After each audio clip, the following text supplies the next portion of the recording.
Welcome to Cartoonist Kayfabe. My name's Ed Piskor. I'm Jim Rugg. 30th year anniversary of Image Comics this year in 2022, Jimmy. Thought we should take a look at Image Comic number 1, Youngblood number 1 by Rob Liefeld. Changed my trajectory. For sure, right? I mean, this was, my favorite artist at the time, and he's gonna do what? Make his own comic, self-publish it, go out on his own, leave Marvel, all of this was game-changing. And it was never the intention of, when you read certain interviews and things, he was going to do this in tandem with X-Force. You see those latest X-Force issues, Eric Larson draws a page or two or inks a page or two. You see Dan Panosian, you see lines that are not Rob Liefeld lines any longer because he's burning the candle at both ends. Once reached this level of popularity that if he just floated 10% of his X-Force audience into something that he completely owned, could have done really, really well for himself. And he was going to do that. Word on the street is that, Tom DeFalco, dudes like that in the administration at Marvel saw the ads for what was going to be called the Executioners and were like, there is no way you're going to be doing that as well as this X-Force comic, or else, we will sue you. That kind of shit to me is like narc stuff, tattletale stuff. You ain't Martin Goodman's son, you know what I'm saying? This ain't your company. You're a company man, and you're gonna play those kinds of games.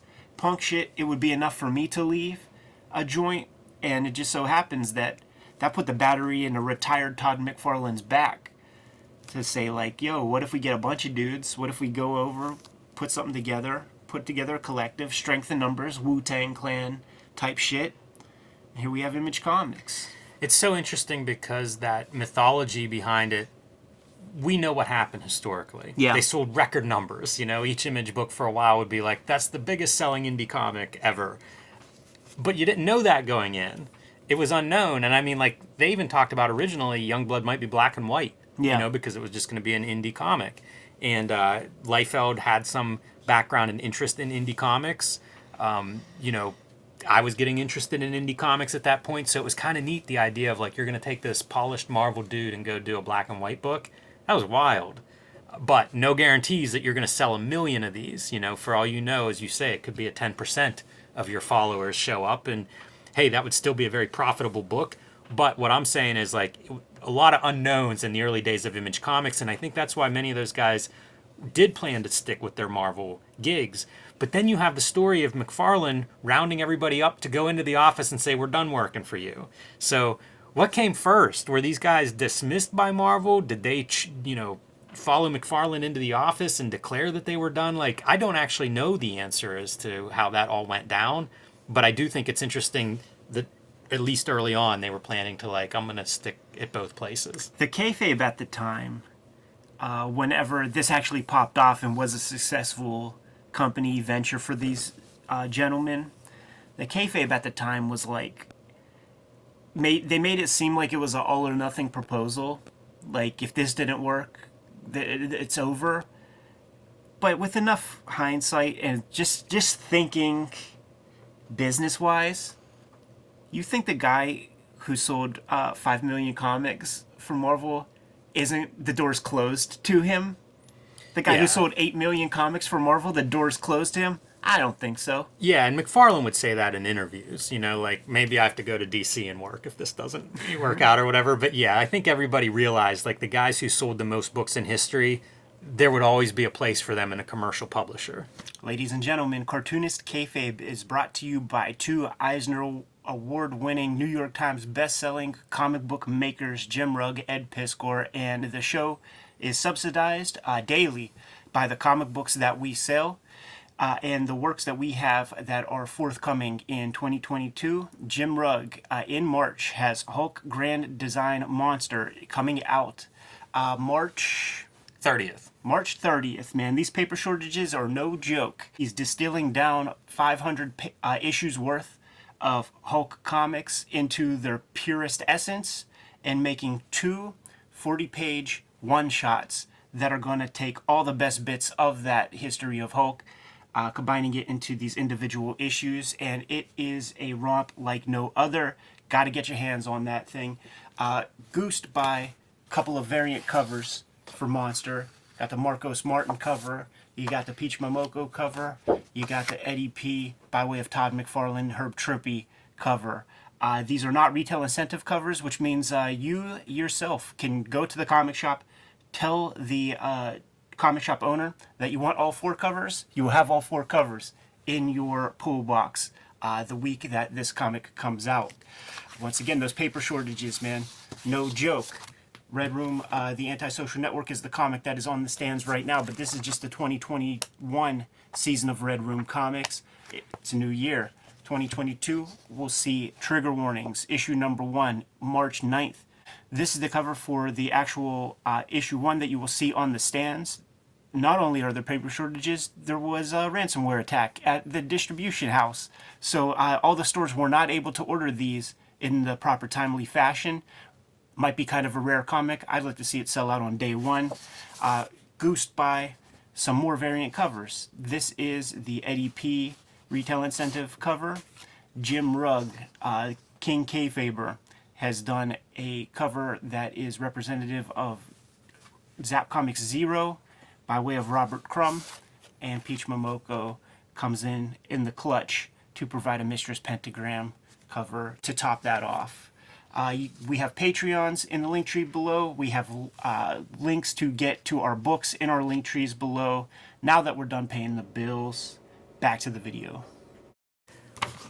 Jimmy, let's enjoy this moment, man. Let's have a little fun, dude. Roll call. What's her name? Vogue, Shaft, Chapel, Combat. Oh, Die Hard in the front, Combat behind him. Bad Rock. And Combat. Yeah, I wanted to This gets harder. That was the easy one. Yep, okay, let's see what I got here. All right, man. Let's see. Sentinel. Riptide. Yes. Brahma. This guy. Cougar? I don't know about that one. Photon? Yeah, okay. Mind something? I think it's Sci-Fire, but I'm not sure either. Sci-Fire. Sci-Fire.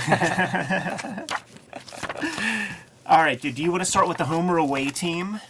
Start with the home team. I feel like the home team's the what I associate. When I think of Youngblood 1, it is not this cover. Well, maybe we start. We end strong. Tease then. them. A headliner. This is the opening band. We'll do that. Curtain jerker. Poor Sentinel. This is still early days Liefeld, and I believe he's handling the inks on this issue as well as the the pencil and everything. So plot pencils and inks for Liefeld. And I mentioned that because I like the era of him inking himself. Absolutely. And this is winding down as Image becomes successful, and it's like churn out books. You get paid for those number 1s. Maybe you don't get paid as much to ink, so you bring in a Danny Mickey. I love seeing this stuff in black and white and really being able to sort of see what he's doing with the line work. And this era of those Liefeld eyes where none of the lines touch, and there's like a little dab of ink being absorbed by the paper. Fantastic, man. The Youngblood logo was created years before this during the Megaton Comics days. That's a strong-ass logo, man. I wonder how that the business model of that worked. Like you commission a Kurt Hathaway to do this thing, and then you just hold on to that forever for future use. Yeah, I have no answers for that. And of course, we've talked about before, team up with Malibu for the first year of publishing this stuff. Yeah. And I believe Malibu's just taken a little percentage, a 10% or some kind of cut to kind of handle distribution, printers, some of the office, the administrative work. Yeah. Allow these guys to just be creative.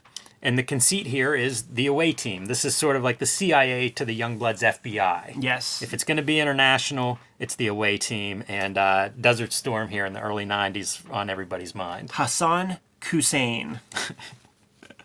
Of course. And even pre the Image reporters, right? SNN, we haven't established the the Todd McFarlane 3 channels that everyone will reference. Yep. Pretty strong. Starting off strong, dude. Red Eyes on Cougar bothered me a little bit, man, but we're establishing those characters, dude. And what I often say about the Rob Liefeld school of how to make comics, you have a couple sets of action figures, and they're butting up against each other, and that's all you get. And you know what? That's all we wanted. This looks like a screen tone applied to the side of this gun. And Totally. again, makes me wonder about black and white. Makes me wonder, when was the decision made that this wasn't going to be black and white? Right. Does he draw half of it or get kind of into the production before that comes up? Yeah, good question.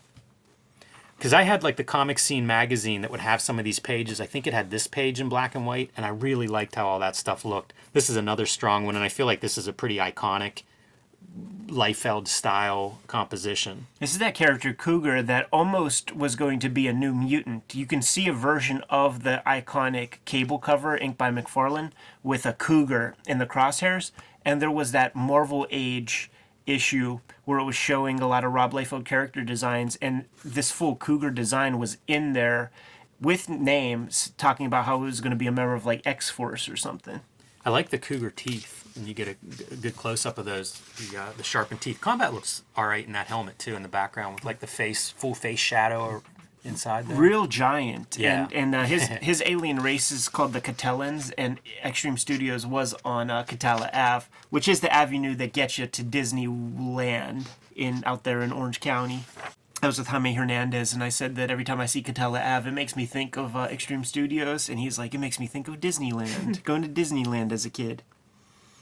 A lot of pathos here, man. Riptide, if you recall, she's going to become a Playboy model. Brahma becomes a bad dude. Sentinel loses an eye eventually. Man, Ed, you kept up with the Youngblood history a lot better than I did. There was a war going on between the Catellans and Photons home species. And Sci-Fi was sort of presented as if he was going to be this like cunning, maybe bad guy part of the team, and I don't know if anything much happened with him. No. Yeah, I don't remember too much either. This water effect, pretty dicey.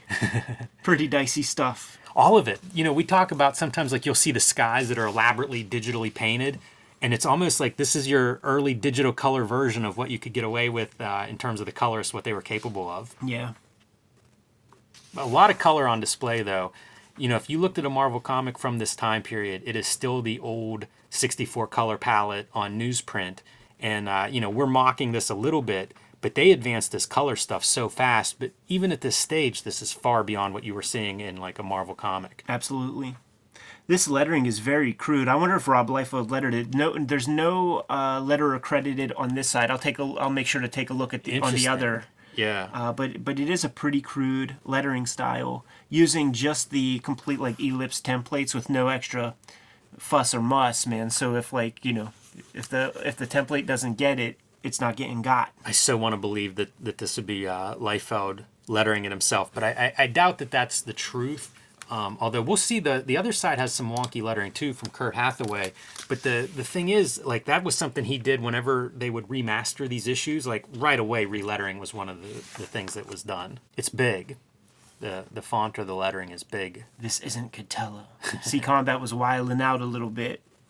And here's where we get to see Sci-Fi, who might be a little over the edge compared to the rest of the away team. This is some coloring there, man. How about that? Damn near that Brian Murray shit, right? Yeah, it is. Who the fuck colored it? Hey, oh, color design, Brian Murray. Good eye. Separations, Digital Chameleon. Sick. We're going Cronenberg here. Yes. You know, and this is theater of the mind, so we're going a little off camera. Coloring the black blood. Keeping it off camera, because Rob, Christian fella, you know what I mean? He's not giving you the gore. I guess comics are still for kids a little bit. Although I don't see a Comics Code approval stamp on the cover. Take a look at the reaction of what Sci-Fi did to our Saddam Hussein analog character as they all enter the room and see what happened. Taking the same image of Combat and Cougar, shrinking it up a little bit as Sci-Fi advances. The leader, the grizzled vet who you think would have seen it all. No, that's not George W. Bridge from X-Force. This is Sentinel. And he's like, what the fuck? And then Brahma is just like, humming through 2 pages. And Riptide, you know, no pun intended, might be getting a little wet. Look at this mark behind Sentinel. He's good for that shit, dude. And the little circle eyes, how many... Tell me you adopted that in your drawing practice in 1992.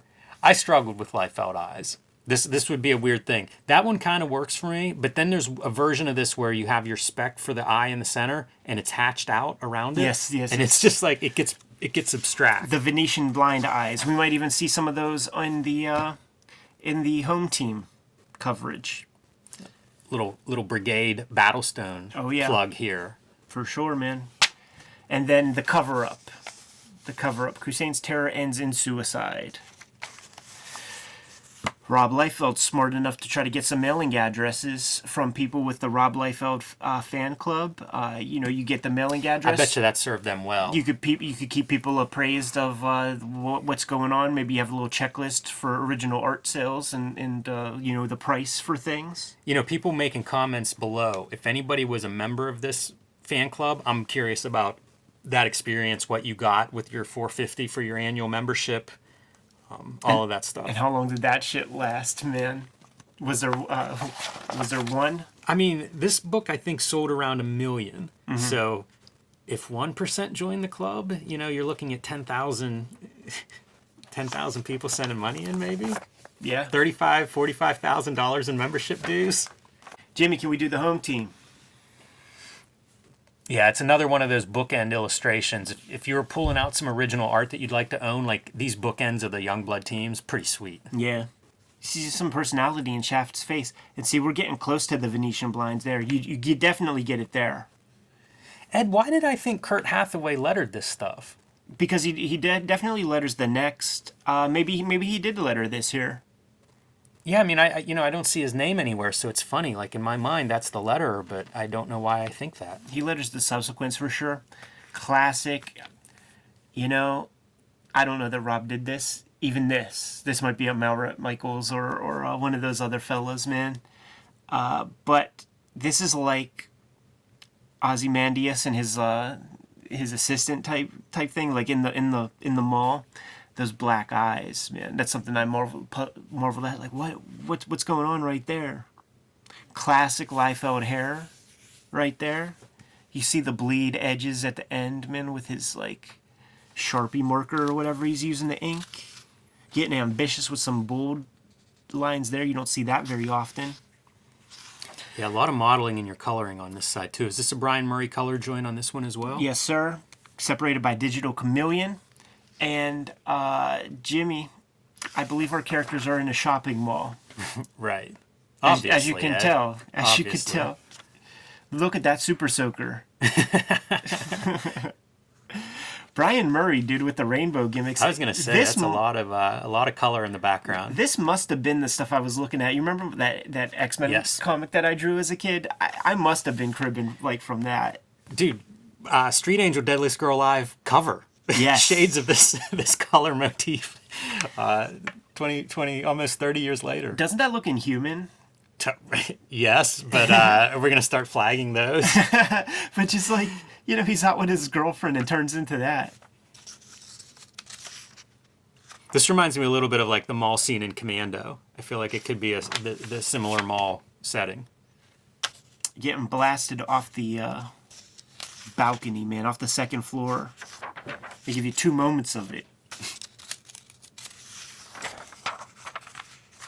Gurgle, no arrows. Just to make sure that you know that he's the archer of the team. Yeah, no throwing arrows. a pen. That's Hank Canals on the dialogue bullseye style. for this stuff, man. So that's that moment, dude, after the poison pill in Watchmen. Exactly. He's the popular fella. Of course, Ozymandias is the public figure in Watchmen too. So that's kind of the deal with these characters. Public figures. As a huge part of the Youngblood like sales pitch is that celebrity status to go with the superheroes, which I think is a good idea. A young Badrock. He's like a 13-year-old kid still getting curds and whey cooked by his mom for breakfast. Is he Bedrock at this point? He is Bedrock, okay. I'm pretty sure.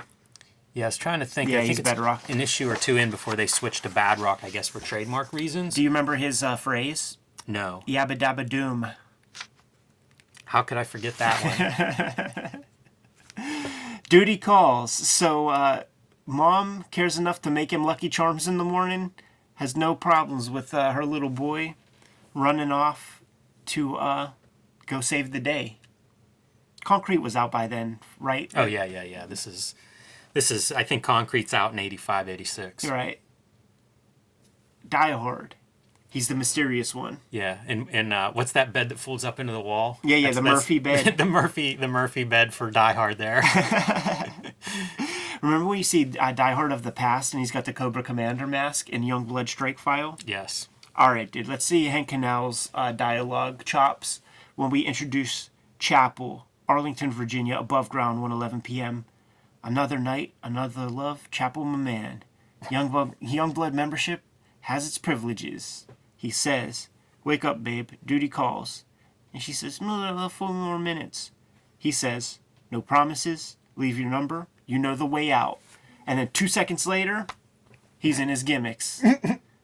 Got the face paint on. I wonder if he puts his makeup on in front of her. I want so badly for there to be a panel in between this of him putting the makeup on, leaning into the mirror in the bathroom, maybe small talking with her on her way out. Yeah, and she's telling him the proper foundations to put on and stuff because dudes don't know that kind of thing, you know? It's so funny. But it's also like, makes you think about, you know, the Demolitions or like Hawk and Animal. Like any of the wrestlers that paint stuff their has to get faces. there. And the more elaborate the face painting, the more I think about it. Yes. Like, man, you did this every night for a while. Do you remember the Vogue's deal? She's a high fashion Russian. model. I think she's out of Russia. Yeah. If I'm not mistaken. High fashion model. Vogue. Yeah. This is funny because it's kind of Matrix-esque, running across rooftops and jumping off of rooftops and stuff. Yeah, sure. There's There a it team is. shot. Riding motorcycles inside of buildings. Mm-hmm. Bad Rock looking dope as fuck, man. I drew Bad Rock more than any of the other Youngblood dudes. I think Bad Rock's the best of like the big team dude. Uh-huh. Out of all those Image big guys, I feel like Bad Rock's the coolest. And they're doing the, what do you call it? The Mobius, man. They're all standing on the horizon line. It's very sexy. Duty calls, dude. Now, as I said before, a Rob Liefeld comic, The Conflict, it's about butting up your action figures against one another in battle. So we just established our good guys. Now let's have our bad dudes do some stuff. And you did say Brahma switches sides. Yeah, I couldn't tell you what these guys' names are, but if you just look at the dialogue real quick, there's a guy called Gage, there's a guy called Deadlock, there's a guy called Starbright. Oh yeah, that's Deadlock, the Wolverine character. Maybe that's Starbright. Sure. Look at the arc in Die Hard's, like that reverse arc on his spine. Oh my goodness, yeah, I didn't realize that those are Yeah, legs. those are feet. Those are feet splitting up behind. You're right, dude. He's a yogi. I like this era of Liefeld art because, like, the dude's legs are giant. Yes, yeah. I just did Fashion Illustrated post. my Profit #1 remaster page, Yes. and it's the biggest quads I could put on a dude on Profit. I love it. Both the same size here. There's no taper. Yeah, You're not supposed to do that. that's pretty good. I was definitely into this. The 2-page spreads in this issue, big fan. Man, can't imagine Rob doing motorcycles, but he pulls it off. However he does it. Yeah, that feels like we're gonna make action figures and toys out of these guys. Yes. We're probably gonna need a motorcycle accessory. Yeah, man. And there it is, dude. Our government agent's about to do battle. There's Image comic #1. Yeah, wow. Setting things off. It's so weird to revisit this now and think about what Image has done. Yes. And think this is your million seller launch of this new publisher that's become an important publisher in American comic books, and yet this is a pretty empty issue. Yes. There's very little.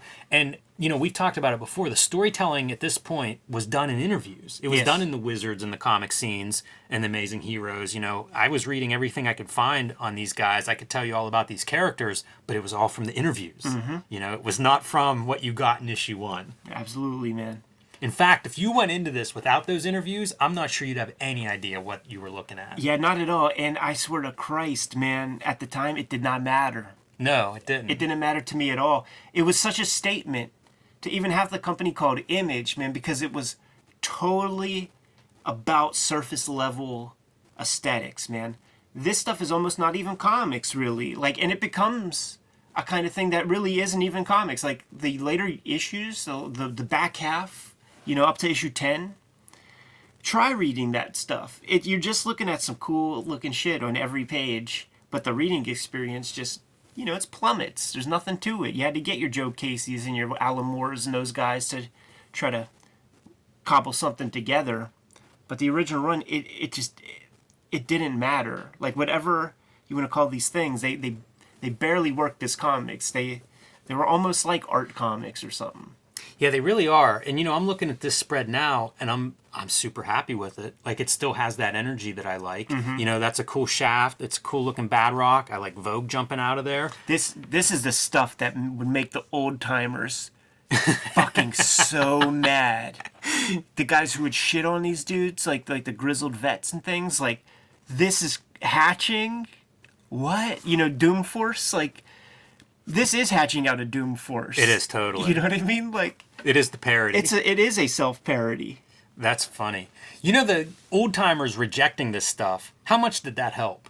Like, didn't that sort of embolden you as, like, these are my comics, old man? It created that bifurcation, and when you tell a kid not to do something, you think they ain't going to lean into it? I agree with you that this is more alternative comics than it is. Mainstream's a dumb word. I don't know what to call it. But, I mean, like, that's the two camps you had in the 90s. And you look at it now, and this makes a lot more sense in that alternative camp. Here's the thing. It comes out when it comes out in 1992. And it was an earnest effort on the part of Rob Liefeld to make, like, his superhero characters, his superhero universe. If you made this exact comic verbatim in recent times, Picture Box would publish it.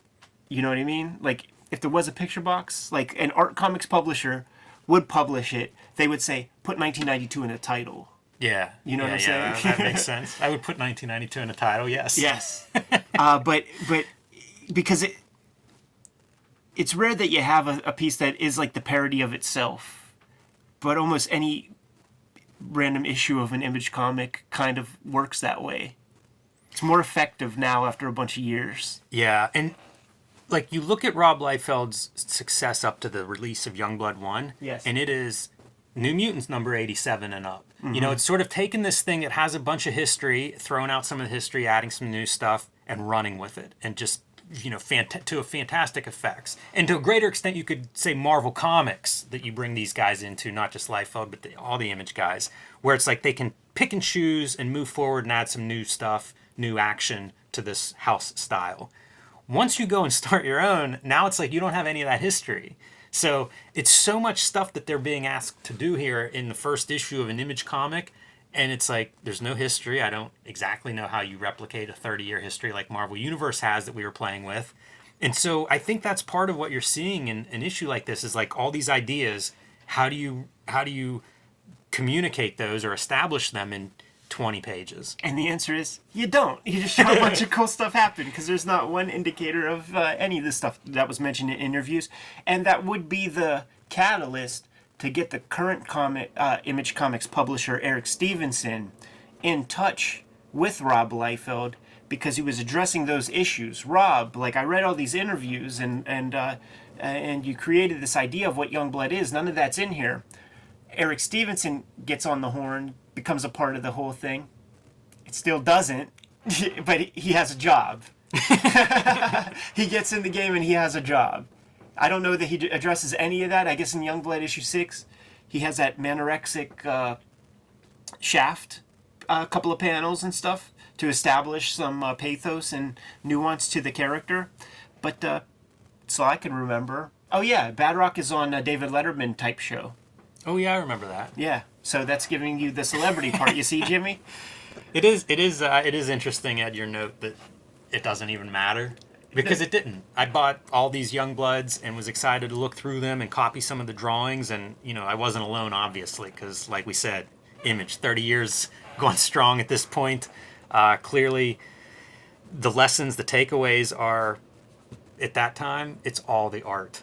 It's the art and it's that cult of personality around these artists. The comic company is called Image. I do not think that is by accident, man.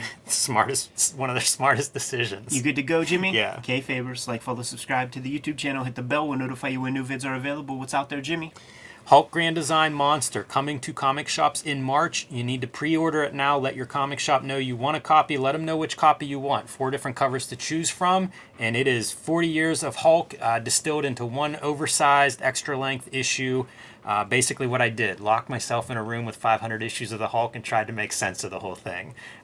In stores in March. You can join me on patreon.com/JimRugg to see how I made it, to see some of the original Hulk Grand Design artwork and some of the process behind Hulk Grand Design. Red Room, the Antisocial Network, Murder on the Dark Web for Fun and Profit is the name of the game, and the Antisocial Network trade paperback is in stores today. That collects the 2021 season of Red Room issues, and the next round of Red Room comics is going to be coming out reasonably soon. March 9th sees Red Room Trigger Warnings issue number 1 in the comic shops. It's going to be coming out on a monthly basis.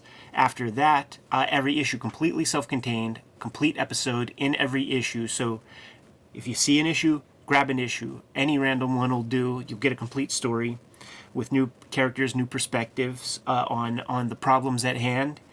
You could read these comics right now today. All of Antisocial Network plus the trigger warning stuff that I've serialized so far is on my Patreon for $3. You'll get the complete archive, and I put new strips up every Tuesday. You could get to all of our links in our link trees in the description below this video. What else do we have out there, Jimmy? Subscribe to the Cartoonist Kayfabe e-newsletter at the links below the video. You can also find Cartoonist Kayfabe t-shirts and merchandise at the links below the video. It's another great way to help out the Cartoonist Kayfabe channel, keep the videos flowing. Jimmy, one last set of marching orders. Give them to the Kayfabers. We'll be on our way. Make more comics.